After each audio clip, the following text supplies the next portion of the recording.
Welcome back to our channel. Tonight, we have something very special for you. I think all of you know the famous writer Dr. Ahmed Khaled Tawfiq and his well-known series Paranormal. The main character, Rafat Ismail, was not a hero in the usual sense. He was calm, ironic, thoughtful, and honest. Someone who observed life more than he fought it. Our character today is very similar to him.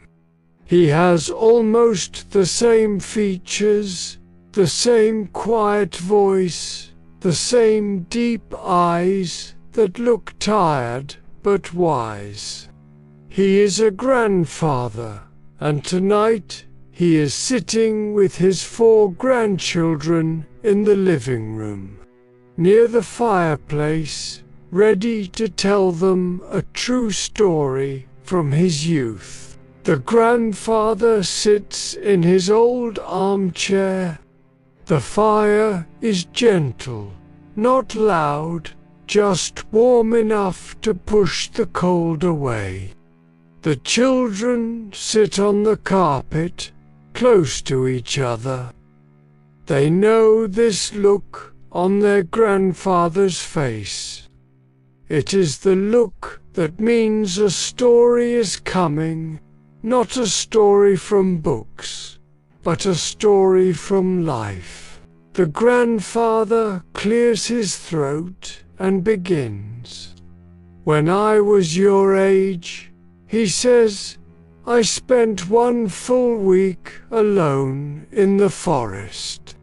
Not for adventure, not for escape, but because life sometimes pushes you into places where you discover who you really are.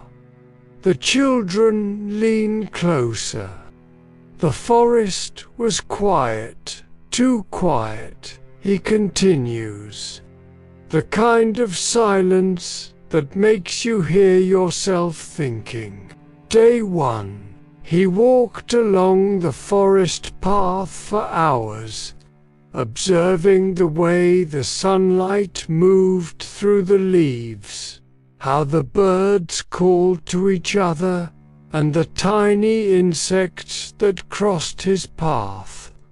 I thought I understood nature, he tells them, but nature never explains itself. It simply exists. That night, sitting near a small fire, he realized that silence can sometimes be louder than the noisiest city streets. One grandchild asks if he was afraid. The grandfather smiles. Fear is not always panic. Sometimes fear is just awareness. Day 2. Hunger taught him an important lesson. He had brought food, but it was simple. Eating without pleasure showed him how much humans rely on habits more than real needs. He discovered that the body adapts faster than the mind. Comfort, he says, can make people weak. Not in the body, but in the spirit. Day 3. Time started to feel strange. Hours became long, then suddenly short. With no clocks or voices, he learned that time is measured not by numbers, but by attention. He noticed the smallest details. The pattern of ants marching along a fallen branch.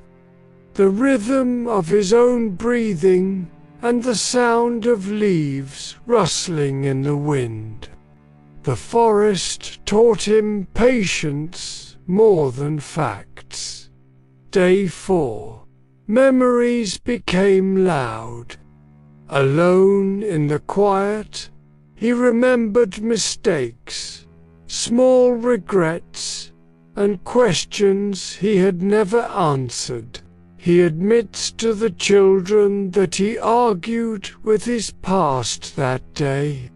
Sometimes, he says, growth comes from facing yourself without excuses.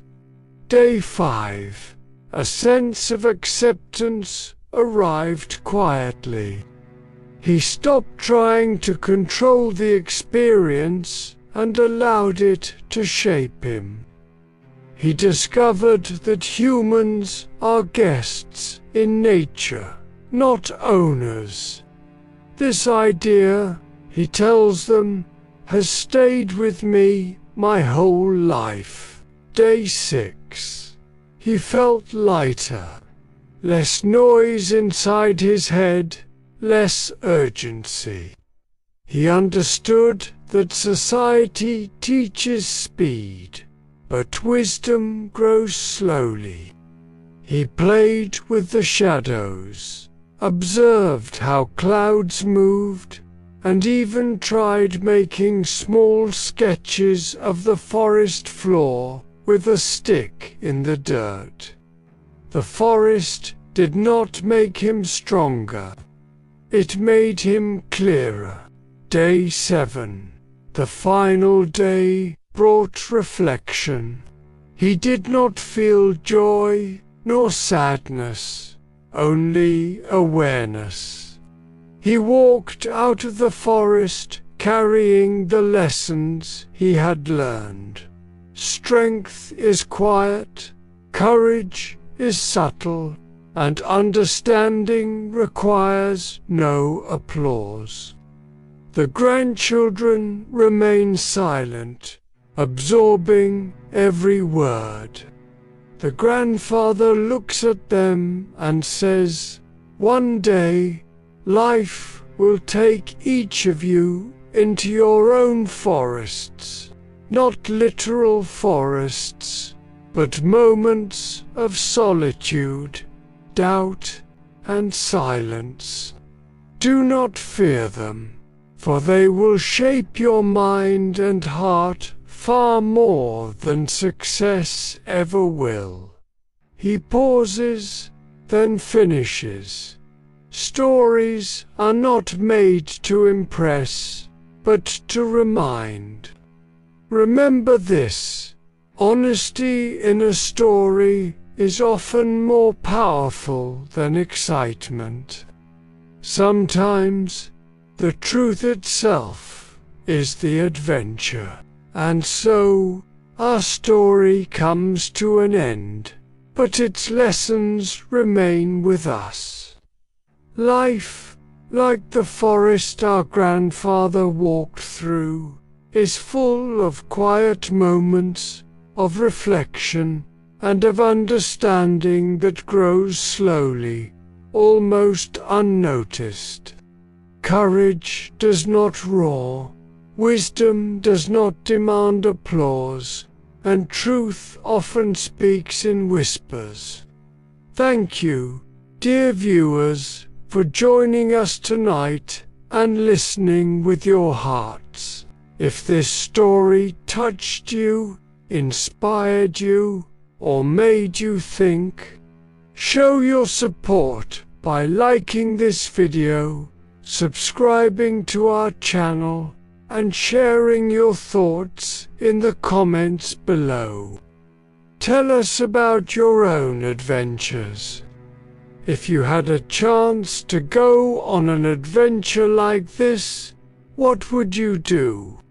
Until next time, may your nights be warm, your thoughts deep, and your stories true.